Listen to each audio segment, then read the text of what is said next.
Thinking about moving to the Denver area and just want to know the top areas to move surrounding Denver? Well, that's exactly what this video is for. Let's get started.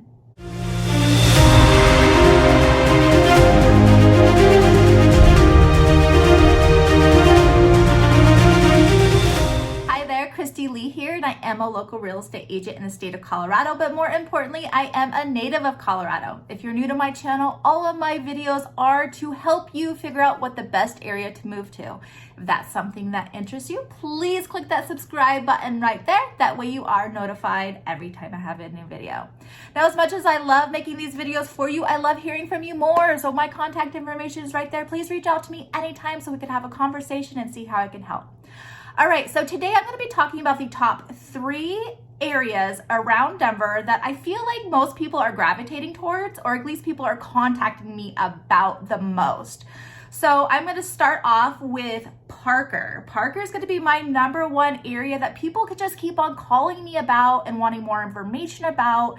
And why is that? Where is Parker, right? So Parker is going to be 20 miles southeast of Denver. So it is going to be a little bit farther, definitely from the mountains. So I will say that is kind of a drawback if you are somebody who goes to the mountains quite a bit, because it is going to be more on the east side of town. But Parker is really, really cute. It's really, really growing, and people are naturally gravitating towards this area, mainly for cost. The median home price in Parker is going to be mid-600s, and it's 2023 right now, February 2023, so kind of give you an idea of when this video is made. But people are really gravitating towards this area, mainly because of what you can get there, so more bang for your buck. But these houses, you know, are so much more affordable for sure, but it is booming. So if you're somebody who naturally gravitates maybe towards a new build home, maybe you want everything all brand new, you want to, you know, have everything under warranty, all those good stuff that a builder will offer you, Parker is exploding with new builds out in this area. So that is a great location to at least look into if that's something that interests you as far as, you know, new construction. That being said, though, if you're somebody who likes more of the mature homes, more of an existing home, don't want to deal with the building process, there's so many amazing areas within Parker that's fully established, that offers great stuff. I mean, you have parks, trails, all of that great stuff down in Parker. And one thing I love about Parker, it is so family friendly. And I feel like that's one of the areas that mainly, at least for my clients anyways, they move down there or they want to hear more about it because it is so family friendly. You have the downtown historic district, which is going to be consistent of like restaurants and breweries, little boutiques and shops. They have festivals down there throughout the year. You know, you have a Halloween festival, Christmas festival. There's ice skating out there. There's an art center, performing arts center out there. So it is just a really great location for families to get involved with their community. Now, another great reason I absolutely love Parker is because, well, a couple reasons. Obviously, the views. So even though you are east of I-25, you still will 100% see those mountain views. But what makes Parker very unique, in my opinion, is that there's a lot of rolling hills. And that's very unique, I feel like, especially in the eastern side of I-25, because most people consider east of I-25 to be relatively flat. Well, Parker is absolutely not flat. There's a lot of rolling hills. And what's really cool about this area too is that a lot of it really feels almost mountainous. You have pine trees. Last time I was there was deer walking around.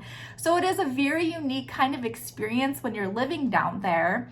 You also are really close to Castle Rock. So if you're somebody who works in Castle Rock or even wants to, you know, go to Castle Rock just for the day, you know, for lunch or shopping or whatever, you're really only about 20 minutes away from Castle Rock, which makes that really, really great. If you're somebody who needs to travel or go to the airport quite a bit, you could just hop on E470. Now it is a toll, but it'll get you out to the airport in roughly 20-25 minutes. So you are a great location for that as well. And then if you're somebody who is really concerned about schools for your kiddos, Douglas County is going to be the school district down in Parker. And Douglas County is going to be ranked, last time I checked, I believe it was number 2, maybe number 3. You might need to look at that, but it's still really high. So Douglas County is a great school district for your kiddos. They're highly ranked down there. So, I mean, it is just an overall great location to at least look into when you're starting your search to move to Colorado. All right, second on my list is going to be Erie, Colorado. Now, it's the complete opposite side of Parker. You're about 25 miles north of Denver and about, 15 miles east of Boulder. So you're going to be kind of right there on the northern side of Denver. I am personally a little biased to Erie because I do live in Erie, so I highly recommend Erie. I promote Erie. I love Erie. There's many reasons why. So just like Parker, it offers a lot of the same kind of things that Parker does, just a complete opposite side of town, of course. But our views are killer out here. No matter where you're driving, no matter where you live out here, you are going to get just bammed, right in front of you. The views are going to be amazing out here. Erie is actually split into 2 counties, so that is something that you should know. You're going to either be on Boulder County or Weld County, and then depending on which side of those counties you're on is going to determine on what school district you're in as well. So either Boulder Valley Schools, which is ranked number 1 in the state, or St. Vrain, which is ranked 4 or 5. So just depending on where you're at in Erie is going to determine that kind of thing. But what I do love about Erie is that it still does have the downtown historic area, and it's so community involved. Like, it is extremely family friendly. The median age out here is going to be low to mid 30s. Most people out here will have kiddos or are about to have kiddos. It's just very, very family friendly. There's going to be so many events. You have the concerts in the park, the movies in the park, the farmers markets, all of that good stuff. This is going to be the smaller town of the 3 that I'm talking about. So if you're looking for something that's a little bit more small, a little bit quaint, Erie is going to be a great place to live. The median house price in Erie, though, is going to be a little bit more expensive than Parker. You are going to be $730,000 right now is where we're kind of at in 2023. Now, Erie, again, just like Parker, does offer both established neighborhoods and new builds. So depending on which route you prefer and what your family prefers, you definitely can get both out here. I mean, Erie's just growing like crazy. So you see builders out here all over the place, just like Parker. So it's just a matter of what kind of home that you're looking for, and whereabouts within Erie that you're looking for as well.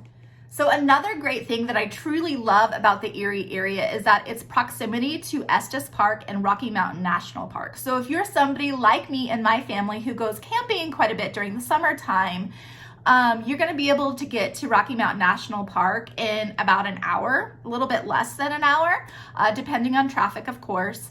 And what I also love about this area too is that they highly promote their outdoor lifestyle. So we have the Erie single track. So if you're somebody who likes to ride mountain bikes, we have the single track.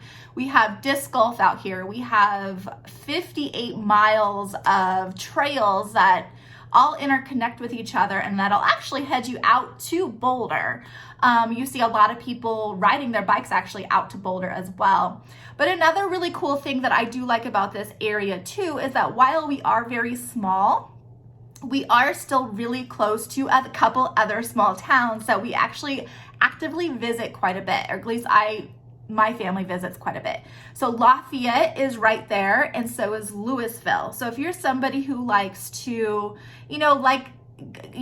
go out to brunch, on Sunday and walk around downtown to these little cute little areas, Lafayette is less than 10 minutes away. Louisville is about 15, and you're able to still get into all of their great, restaurants and stores, and it's really not that far either. And then we're right off of I-25.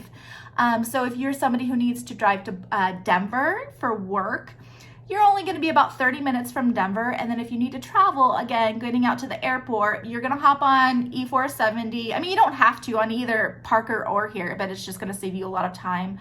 But E470 is the toll, and that'll be about 25 minutes to get out to the airport as well. So overall, it's just like Parker, a little bit smaller, but on the opposite side, and it feels completely different as well. So it's just a matter of lifestyle. So the third city that most people do contact me about is going to be Arvada. Now, Arvada is going to be 10 miles west of Denver, and it will be the closest city that I'm actually going to be talking about, located to the mountains. So Arvada sits right off of I-70. So you're going to be really close to, say, Golden, but I mean, definitely the mountains. So if you're somebody who actively goes up skiing or camping or anything like that, like every weekend, like that is your lifestyle that you live, Arvada is going to be a great location because you really are right off the highway and you're just right up the hill to be able to get there in no time. If you're somebody who likes to gamble, Black Hawk is located right by Arvada too, so you could get up to Black Hawk in roughly 30 minutes. So that's also a great perk too. Now, one thing I will say about Arvada is that it is the 7th most populated city in the Denver metro area or Colorado. So it is going to be quite a bit bigger and it's definitely more established. So if you're somebody that wants definitely the more mature neighborhoods, more mature homes, you know, more of kind of like the hustle and bustle, I guess, more amenities, more restaurants, more all that, Arvada is going to be a great place. If you want a small town feel, probably not going to get in Arvada, at least in parts of it. Okay, so just kind of keep that in mind. Also, I should know, if you're somebody who really does want the new build home, Arvada doesn't have a whole lot of it right now. I mean, it's pretty much established. So if you want to build, you absolutely still can, but it's going to be on the west side of Arvada usually. So you're not going to be really close to that historic downtown Arvada, which it too still has. But it's like, I mean, we're talking about 25 minutes away from the new build construction homes to downtown Arvada. So it's not like walking distance like some of these other areas I've been talking about. Arvada is going to be mainly homes that are going to be essentially mid-century homes, 1950s and older, and newer, I should say. So, just kind of note that if that's the type of home that absolutely, I mean, they're really cool. A lot of people are taking them and completely renovating them, and they're awesome. The median house price in Arvada right now is going to be high 600s.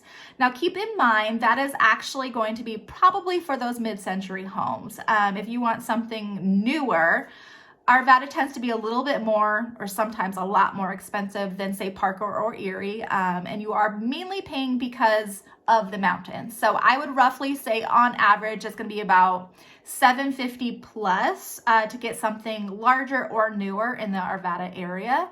So just do keep that in mind when you're wanting to move there.